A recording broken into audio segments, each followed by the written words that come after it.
At Christmas, her mother called me a failure and belittled my job. When I defended myself, my fiancé snapped, "Be respectful to my mother or get out." I nodded and left. 3 days later, she returned to our empty apartment, and all the gifts I'd bought her were gone. She called me screaming. All right, Reddit. My future mother-in-law spent Christmas dinner explaining why I'm a failure. Called me mediocre, compared me to my fiancé's brother, said I wasn't good enough. My fiancé told me to shut up or get out. So I left, with everything I owned. Grab your popcorn and enjoy the shit show. Name's Leon, 31 male. Journeyman lineman for the regional power company. I climb poles, work with high voltage lines, keep the lights on when storms roll through. Make around 87 grand a year base, more with overtime and storm work. Own my truck outright, rent a decent 2-bedroom place, got a solid 401k, zero debt. The kind of life most people would be happy with. My fiancée Victoria, graphic designer, pulls about $71,000 doing freelance branding work for small businesses. We met at a mutual friend's wedding 2 years and 9 months ago. She was gorgeous, funny, had this artsy thing going on. We hit it off right away. Moved in together after 13 months. My apartment, my lease, my furniture. She brought her MacBook and like 40 throw pillows. Everything about her was solid except one huge problem. Margaret, her mother. From what Victoria told me, Margaret was the kind of woman who makes drill sergeants look chill. Controlling, judgmental, never happy with anything. The type who could find something wrong with a perfect diamond. Victoria would come home from visiting her mom looking wrecked. Margaret had something to say about everything. Victoria's career, apparently being a graphic designer, wasn't good enough. Should have gone into corporate law or medicine. Her weight, even though Victoria was a size 4 and looked great. Her apartment, which was mine, but whatever. Too small, wrong part of town. Why rent when she should own property? Her car, a paid-off Mazda. Too basic, where was the luxury vehicle? Her friends, not ambitious enough. And so on. I remember this one Saturday Victoria came back from Margaret's place and just sat on the couch staring at the wall for 2 hours. Her mom had spent the whole visit explaining how Victoria was wasting her design degree, how freelancing was for people who couldn't cut it. Victoria didn't eat dinner, barely talked, just went to bed at 8 p.m. She just wants what's best for me, Victoria would say whenever I mentioned her mom was toxic. She doesn't know how else to show love. I've gotten used to it, except she hadn't gotten used to it. Every phone call with Margaret left Victoria second-guessing herself for days, asking me if I thought she was letting down her family. No, I'd tell her. You're talented. You like what you do. You're making good money. But the doubt stuck around, planted by Margaret and watered with every conversation. Red flag? Yeah. But I loved Victoria, and Margaret lived 4 states away. How bad could it get? Turns out really bad. We'd been together almost 3 years, and I'd never met Margaret. Victoria always visited alone. Said it was simpler, that her mom was weird with new people. I proposed 8 months ago. Ring cost $5,200. Victoria cried, said yes right away, posted about it on social media within 10 minutes. We set a wedding date for next August, started planning, the whole thing. Everything was good. Then came that Christmas from heck. Victoria's brother Paul was hosting. Lives an hour north of us, married with 2 kids, big house in the suburbs. He's some kind of commercial real estate developer. Makes way more than me. This mattered later. Victoria had been talking about this Christmas for weeks because I'd finally meet her mother. Margaret was flying in from Arizona. Just be ready, Victoria warned me the week before. Mom's probably going to say something critical. She does it to everyone the first time. What kind of critical? She'll find something. Just don't react. Smile and change the subject. That's what Kristen does. Paul's wife. She's been dealing with Mom for 8 years. Great. Maybe I should stick up for myself if she comes at me. No, Victoria said fast. If you fight back, she'll go harder. Trust me, just let it go. I'll step in if it gets bad. That should have been another red flag. But I loved her. Figured I could handle one dinner with a tough mother-in-law. I was wrong. Christmas Day. Drove to Paul's place in my truck. House was nice. Real nice. Big yard. Updated everything. Probably worth $650,000 easy. Paul does well. Margaret was already there when we showed up. Early 60s, dyed blonde hair, expensive clothes and jewelry. She looked at me like I'd dragged trash through her house. So, you're the fiancé. That's me. Leon. Good to meet you, Mrs. Caldwell. It's Dr. Caldwell. I have a doctorate. Oh, sorry, Dr. Caldwell. In business administration. From Northwestern. That's impressive. She looked at Victoria. You didn't tell him about my doctorate? I did, Mom. He probably forgot. I definitely didn't forget, because Victoria had never mentioned it. but sure, let's play along. Dinner started out okay. Paul and his wife Kristen were friendly. Their kids were cute, behaved well, food was good, standard Christmas spread. Everything seemed fine. Then dessert happened. Margaret had been grilling everyone about their careers throughout dinner. Paul talked about some big commercial development deal he'd just closed.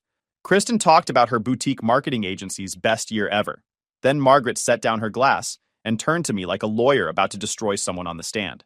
"And what exactly do you do?" Margaret asked. She knew what I did. Victoria had told her, but she wanted to hear me say it. "I'm a lineman for the power company." She wrinkled her nose. "A lineman." "Yes, ma'am. I work on high-voltage transmission lines, install and repair electrical infrastructure." "So you climb poles?" "Among other things, yeah." "How much does that pay?" Victoria jumped in. "Mom, that's personal. I'm just trying to understand what kind of life my daughter will have. Fair question for a mother." I should have kept my mouth shut. Victoria shot me a look that said, "Don't answer." But Margaret was staring at me, waiting, and everyone had gone quiet. Base salaries around 87,000. More with overtime and storm work. The way Margaret's face changed. 87,000, she said slowly, at 31 years old. "Yes, ma'am." Paul was making six figures by 27. Paul looked uncomfortable. "Mom, different industries pay different. I'm just stating facts." She turned back to me. "Do you get how hard Victoria works? How talented she is? She's got a design degree from a good university, and she's about to marry someone who makes $87,000 climbing poles." I could feel my jaw tighten. "Mom," Victoria said. Her voice had an edge. "What? I can't have concerns? Victoria, you're smart, beautiful, talented. You could do better than this." This, like I wasn't sitting 10 feet away. "That's rude," I said, keeping my voice steady even though I wanted to say way more. "I'm proud of what I do. I work hard. The job's dangerous. Takes skill and training. I make good money. Maybe not six figures, but I'm stable, and I'm good at what I do." Margaret cut in.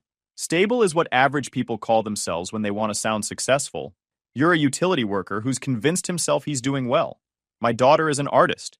She creates things. You fix power lines. There's a difference in value." The table went dead silent. Kristen's fork stopped halfway to her mouth. Paul was staring at his plate. "I'm not average," I said. "No? Let's look at the facts. You're 31. You make barely more than average wages for manual labor. You rent, you don't own property. You drive a pickup truck that's what, 5 years old? You bought my daughter a ring that cost what, 5,000? Paul's ring for Kristen was 18,000. "Mom," Victoria said louder, "I'm being honest. This man isn't on your level. He fixes power lines while you create brand identities for actual businesses. He's settling for an ordinary blue-collar life and wants to drag you into it. You should be with someone who matches your ambition, someone who—" "Dr. Caldwell," I cut in. Voice still calm, but I was done. "I get that you want the best for Victoria, but I love your daughter. I work hard at a job that keeps the lights on. I'm financially responsible. I treat her well. I'm not rich, but I'm not a failure. And honestly, insulting me at Christmas dinner because I don't make what you think is right is extremely rude." Her face went red. Then she turned to Victoria. "Are you going to let him talk to me that way?" I looked at Victoria, my fiancée, the woman I'd loved for almost 3 years, the woman I'd planned to marry, and I watched her make a choice. "Don't talk back to my mother. Not in her house. Either apologize or leave." I paused. "Excuse me? She's the one who's being disrespectful here." "Don't you dare call her disrespectful. I said apologize now and leave." The table was silent again. Paul was staring at Victoria like he couldn't believe it. I looked at Victoria for a long second. Then I nodded. Didn't argue. Didn't raise my voice. Didn't try to defend myself more. I stood up. Grabbed my jacket. "Wait, what are you doing?" Victoria asked. "You told me to leave. I'm leaving." I didn't mean actually leave. I meant stop being disrespectful. I wasn't disrespectful. I defended myself. But you've made your choice. Enjoy the rest of dinner. I walked out. Drove home. Victoria called 8 times on the drive. I didn't answer. She texted like 15 messages. "You're overreacting. Come back. We need to talk. Mom was just being protective. Answer your phone." I didn't respond to any of it. Got home around 9:30. Sat in my apartment. Our apartment. Except it wasn't our apartment. It was mine. My name on the lease. Around midnight, she texted again. "I'm staying at Paul's through the weekend. We'll talk when I get back Sunday evening." Sunday evening. 3 days away. That gave me time. That's when I decided. I wasn't going to be there when she got back. I sat there until 2 in the morning, making sure this wasn't just me being angry. Victoria picked her mother over me. Not just picked, but told me to leave or apologize when her mother attacked me. That wasn't a mistake. That was showing me exactly what marriage would look like. Every fight with Margaret, I'd be expected to shut up and take it. Every insult, every dig, every condescending comment, just smile and take it. I thought about the wedding. Margaret would have opinions about everything. The venue wouldn't be nice enough. My family wouldn't be impressive enough. She'd probably make some speech about how Victoria could have done better. And Victoria would let it happen. Would tell me not to react. Keep the peace. I thought about holidays. Every Christmas, New Year's, every family thing. Not happening. Friday morning, 6 a.m. I hadn't slept much. Called my buddy Charlie. You up? Need your help with something today. What happened? Tell you when you get here. Bring your truck. He showed up at 7:30 with coffee and a confused look. I told him what happened at Christmas while we drank coffee on my couch. So, let me get this straight, he said when I finished. Her mom spent half an hour calling you a failure because you're not some corporate suit making $200,000, and when you defended yourself, she told you to leave? Pretty much. And now you're doing what? Moving out. Charlie nodded slowly. Good. That's the right call. When do we start? He asked. Now. But first I gotta handle some other stuff. I pulled up my bank account on my phone. Started canceling everything. Spotify Family Plan where I'd added Victoria. Netflix. Amazon Prime. Her gym membership on my account. All of it gone within 10 minutes. Next, I did something that's probably petty, but felt good. I went into the bedroom, opened Victoria's closet. There, hanging in garment bags, were 3 designer handbags I'd bought her over the past 2 years. Birthday gift, Christmas gift, and an anniversary present. Prada, Gucci, and a Burberry. Total value somewhere around $4,800. Taking these, I told Charlie. He looked at the bags. You sure? I bought them. I'm selling them and getting my money back. That's fair. He nodded. Can't argue with that. Then I opened her jewelry box. Found the engagement ring sitting there. She'd taken it off before Christmas, apparently. Probably too embarrassed for her mother to see it. I pocketed it.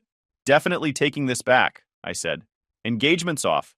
That's $5,200 I'm not leaving behind. Charlie grinned. Now we're talking. What else? I walked through the apartment taking stock. Started noticing things. The nice espresso machine, I'd bought that. The standing desk in the second bedroom she used as an office, I'd bought that. The expensive chair, the 55-inch TV, the sound bar, the good cookware, all me. All of it's coming with me, I said. What'd she get? Her MacBook, her clothes, her 40,000 throw pillows, and a lesson about picking the wrong person to side with. Charlie laughed. Cold-blooded. I love it. We spent Friday apartment hunting, found a 1-bedroom place about 20 minutes away. Smaller but newer. Hardwood floors, updated kitchen, washer and dryer in the unit. $975 a month versus the $1,425 I was paying. I put down first month and security deposit right there. $1,950 total. Signed the lease. Move-in date Monday. Then we hit up U-Haul, got boxes, and spent the rest of Friday packing. We worked until midnight. Boxes everywhere. Labeled bedroom, kitchen, living room, bathroom. Saturday morning, 7 a.m., Charlie showed up again with more coffee and his girlfriend Lana. Lana heard what happened, Charlie said. She wanted to help. She looked around at all the boxes and nodded. Good for you, she said. Never stay with someone who won't have your back. By Saturday evening, the apartment looked gutted. Victoria's mattress on the floor in the bedroom, her stuff scattered around, but all my furniture gone. All my kitchen stuff gone. TV gone. Desk gone. Couch gone. Then when I was doing a final walk through, when I heard Charlie laughing from the bathroom, walked in to find him drawing a huge D on the mirror with one of Victoria's expensive lipsticks. Tom Ford. Moral support, he said, stepping back to admire his work. I stood in the empty living room. Almost 3 years of a relationship packed into boxes, and a giant D drawn on the bathroom mirror in lipstick. I actually laughed. Charlie ordered pizza. We ate it sitting on the floor since there was no furniture left. You good? He asked. Yeah. No second thoughts? None. This morning I woke up and felt lighter. Like I'd been carrying something heavy for months and didn't know it until I put it down. That's how you know you're doing the right thing. Lana nodded. Trust your gut. It knows more than you think. Sunday morning. Movers I'd hired showed up at 8. 2 guys, efficient and professional. They looked at all the boxes and got to work right away. One of them nodded at Victoria's mattress sitting alone on the bedroom floor. Breakup? That obvious? We do 3 of these a week. Always looks the same. You're taking your stuff, leaving hers. Clean break. Cleanest I could make it. While they were loading, I did one last walk through. Made sure I had everything that mattered. Then I grabbed the designer bags from the closet, the ring from my pocket where I'd been keeping it, and her favorite cashmere scarf I'd bought her in Aspen. That scarf cost $380, coming with me to sell. Before leaving, I left a note on the kitchen counter. I moved out. Everything that's mine is gone. Everything that's yours is still here. The lease is in my name, so I'm breaking it. You have until the end of December to move out. That's 4 weeks. I'm selling the ring too. I'm done. The movers had everything loaded by 10:30. I followed them to my new place. 20 minutes of driving between my old life and my new one. They unloaded fast. Spent the afternoon unpacking the important stuff. Bed, TV, coffee maker. Made the place livable. Sunday evening, right on schedule, Victoria came back to the apartment. I know because my phone started blowing up around 6:30. Call after call after call. Then texting. What the heck, Leon? Where are you? Where is everything? Did you actually move out? Are you kidding me right now? Call me. We need to talk about this. You can't just leave. 10 minutes later. Is that a D drawn on my bathroom mirror? In my Tom Ford lipstick? Are you kidding me right now? That was $65. You're such a jerk. Charlie's masterpiece had been discovered. Then more texts flooded in. You took my ring? You took the bags? Those were mine. I'm calling the police. Good luck with that, I thought. Cops don't care about breakups where someone takes back what they paid for. My Netflix isn't working. My Spotify. I responded once. You told me to leave. I left. We're done. Don't contact me again. She called 29 more times that day. I turned airplane mode on. Monday morning, she showed up at the power company yard around 8. I was gearing up for a job, loading my truck with equipment. Security called me over. There's a woman at the gate asking for you. Says she's your fiancée. Tell her I'm not available. I did. She's not leaving. I walked over to the gate. Saw her standing there. She looked rough. Leon, finally. They wouldn't let me in. I know. I told them not to. We need to talk. No, we don't. Yes, we do. You can't just move out like that. Take everything. You told me to leave. I left. That was the discussion. I didn't mean actually leave. I meant stop being rude to my mother. Same thing to me. You let your mother disrespect me. That tells me everything I need to know about what marriage would look like. We're done. This is crazy. You're throwing away 3 years over one comment. Not one comment. And you told me to apologize or leave. I picked leave. Now I'm picking stay gone. Her face twisted. I was in a tough spot. She's my mother. And I was your fiancé. Past tense. You made your choice. Go home, Victoria. You have until December 31st. Where's my ring? Selling it. Along with those designer bags. I'm getting my money back. You can't be serious. Those are mine. Engagement ring goes back when the engagement ends. The bags, I paid for them. You are such a jerk, she yelled. Actions have consequences. I walked back into the yard. Left her standing at the gate. My supervisor, Jerry, walked over. Everything okay? Yeah. Just an ex who can't accept it's over. She seems pretty upset. She'll get over it. Jerry nodded. For what it's worth, I heard her yelling. Something about her mother. My ex-wife's mother was a nightmare too. You probably dodged a bullet there. That's what I'm thinking. I blocked her number that night. Then she tried calling from different numbers. I blocked them all. She tried messaging me on social media. Already blocked. She tried having Paul call me. I blocked him after the 3rd try. Then Charlie called Wednesday night. You need to see this. See what? Check Victoria's social media. She's losing it. I checked her Instagram. She'd posted this long dramatic thing about how sometimes the people you love most show you who they really are when times get tough. How she'd learned that character shows itself under pressure. The comments were full of her friends supporting her. So sorry you're going through this. You deserve better. He sounds controlling. Charlie texted me. You seeing this? Yeah. She's telling people I left her over nothing. Want me to set the record straight? Nah. People who know me know the truth. Everyone else doesn't matter. Fair enough. Thursday afternoon, I took the designer bags and the ring to a luxury consignment shop. The woman behind the counter looked at everything carefully. These are real, she said, checking the Prada with a jeweler's loupe. Good condition. No wear on the hardware. I can give you $3,800 for the bags. Works for me. The ring, she paused. We don't usually do engagement rings, but this is a nice stone. Clarity's good. I can do $3,400. Deal. She wrote up the paperwork, handed me the check. Hope your next one works out better. Thanks, I said. Walked out with a check for $7,200. Deposited it right away. Used $2,000 to pay off my truck completely. Put the rest in savings. Friday night, Charlie came over to my new place with food. "How you holding up, bro?" he asked. "Good, actually. Place is coming together. Sleeping better than I have in months." He looked around. "Place looks good. Very you. That's the goal. My old apartment felt like compromise. This feels like mine." Victoria kept trying. She had Kristen call me from a number I didn't know. "Leon, it's Kristen, Paul's wife. Look, Margaret was totally out of line at Christmas. She's always been hard, but that was extreme even for her. And Victoria shouldn't have told you to leave. But she's really struggling. She loves you. She made a mistake. When someone attacks your partner, you defend them. She didn't. That's all I need to know. She was trained her whole life to keep Margaret happy. It's complicated. It's not complicated to me. So 3 years means nothing? 3 years meant something. Right up until she told me to leave for defending myself. Then it meant exactly nothing. You're really not willing to give her another chance? Kristen, if Paul's mother called you a failure and Paul told you to apologize or leave, would you stay with him?" Silence on the line. "That's different." "How?" "Because Paul would never do that." "Exactly. I picked wrong. Now I'm fixing it." She hung up. 2 weeks later, the old apartment was empty. Victoria had moved her stuff out without telling me. The landlord called to say she'd cleared out, left her keys.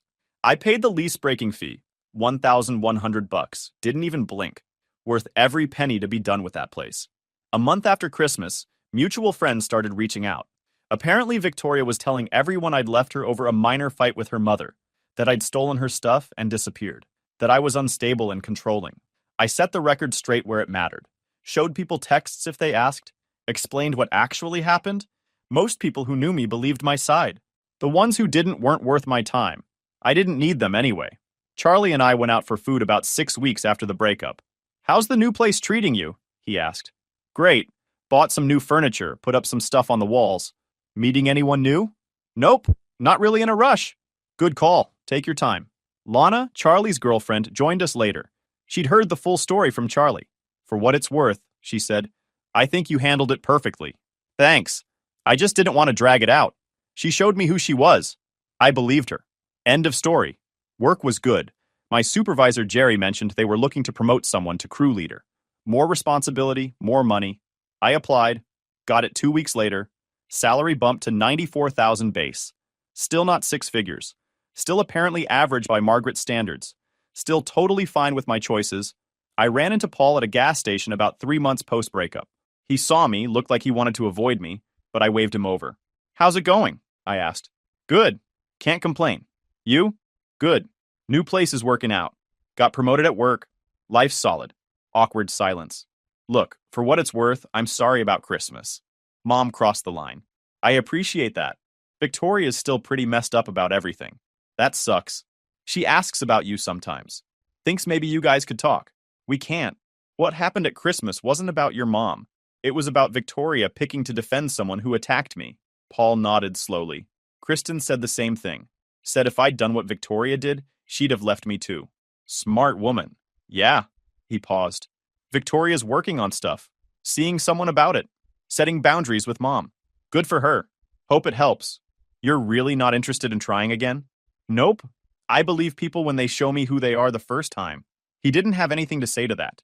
We finished pumping gas. I shook his hand and left. 4 months after Christmas, I'm settled. New apartment is exactly how I want it. Work's going great. The promotion came with more responsibility and better pay. Leading a crew now, training newer guys, planning jobs. Making 94,000 base, more with overtime. I started seeing someone 2 months ago. Nina. I met her at a coffee shop. She's a veterinary technician. We started talking, swapped numbers, went on a date. We've been taking it slow, but it feels right. Natural. Like we actually fit instead of forcing it. Charlie and Lana came over for dinner one night, maybe a month after I started seeing Nina. Lana brought Nina, and they hit it off right away. Charlie pulled me aside while the girls were in the kitchen. "You look different," he said. "Different how?" "Lighter. Like you're not carrying something heavy anymore." "Probably because I'm not." "Nina's good for you." "Yeah, she is." Victoria tried reaching out through mutual friends a few times, but I never engaged. Life was good. My crew respected me. We'd been handling some major storm damage repairs. Long hours, but satisfying work. The kind of job where you see results right away. Power goes out, we fix it, lights come back on. Simple. Had Christmas at Nina's parents' place. Exactly 1 year after the Margaret disaster. I was nervous at first, kept waiting for the interrogation that never came. Nina's dad asked what I did while we were watching football. Lineman for the power company? He said, "That's good work. Someone's got to keep the lights on." That was it. No questions about salary, career path, future plans, just casual conversation. During dinner, Nina's mom asked how we met. We told the coffee shop story. She smiled and said, "That's sweet. You two seem good together." Her younger brother asked what kind of truck I drove. F-150. He said, "Nice. Those are solid trucks." No judgment, no comparison, no interrogation about my worth as a person based on my income and vehicle. After dinner, Nina's mom pulled me aside in the kitchen. "Nina seems really happy," she said. "That's all we care about.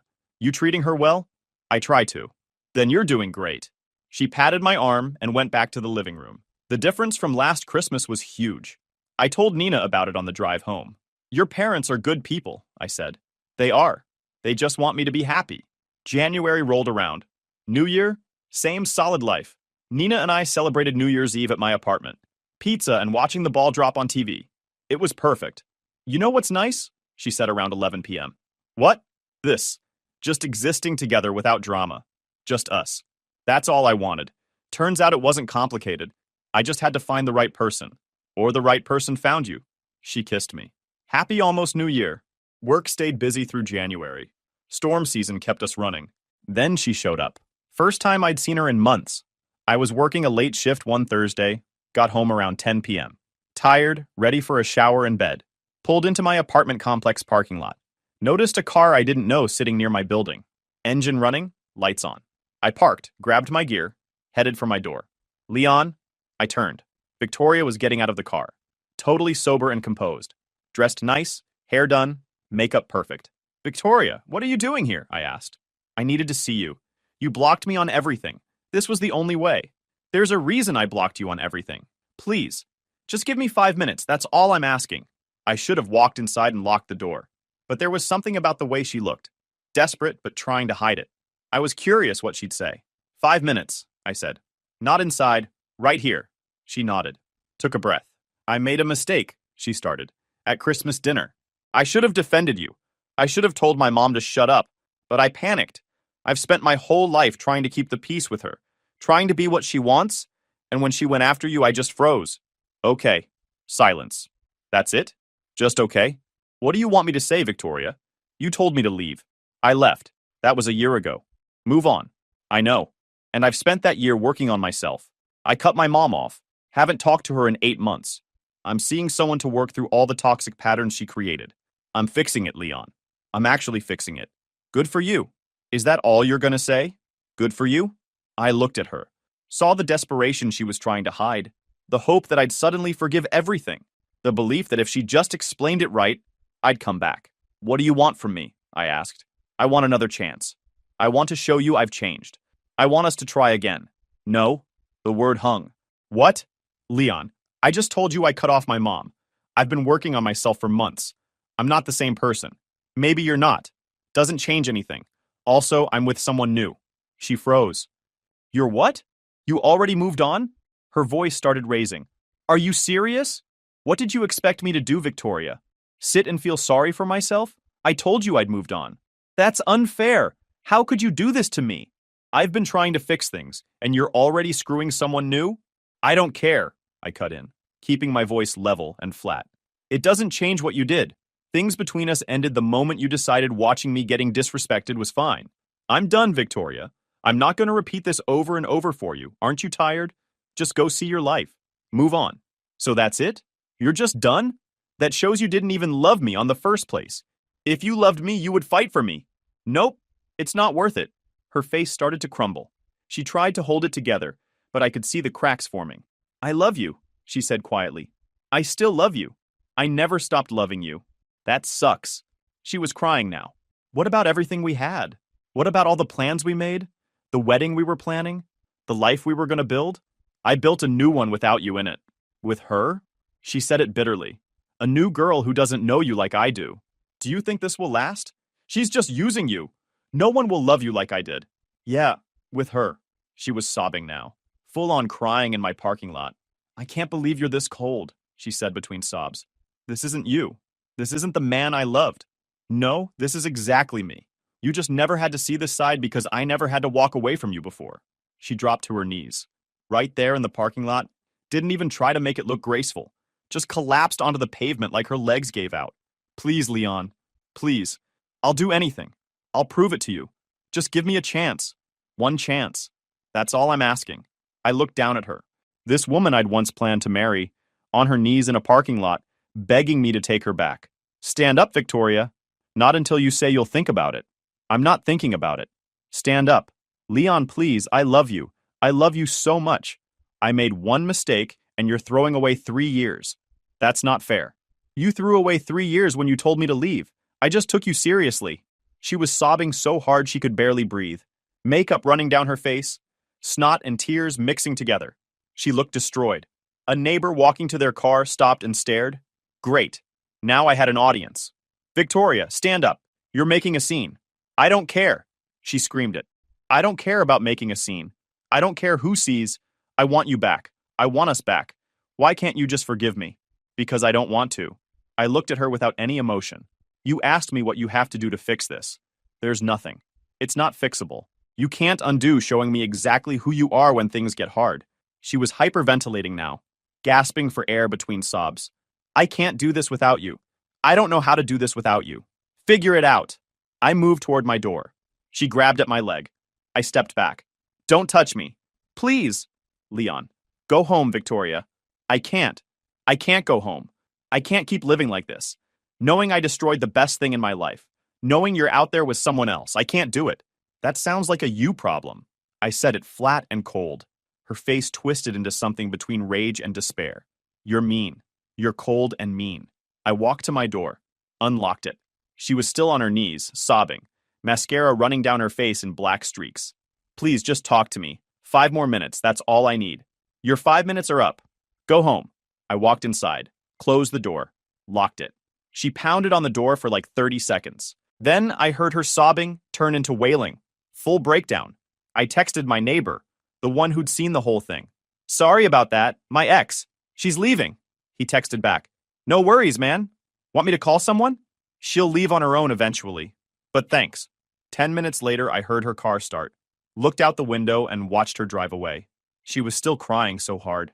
My phone stayed silent. No texts from unknown numbers. No calls from blocked contacts.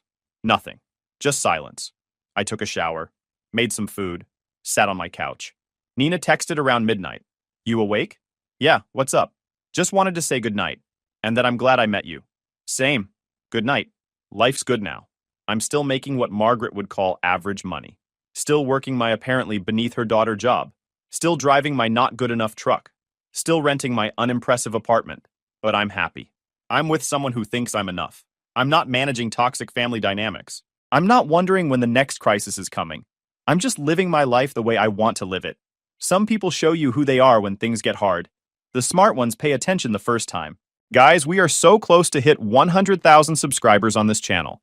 If you are not subscribed to the channel, please consider subscribing. It really helps hit that 100,000 mark. Thanks for making this dream come true.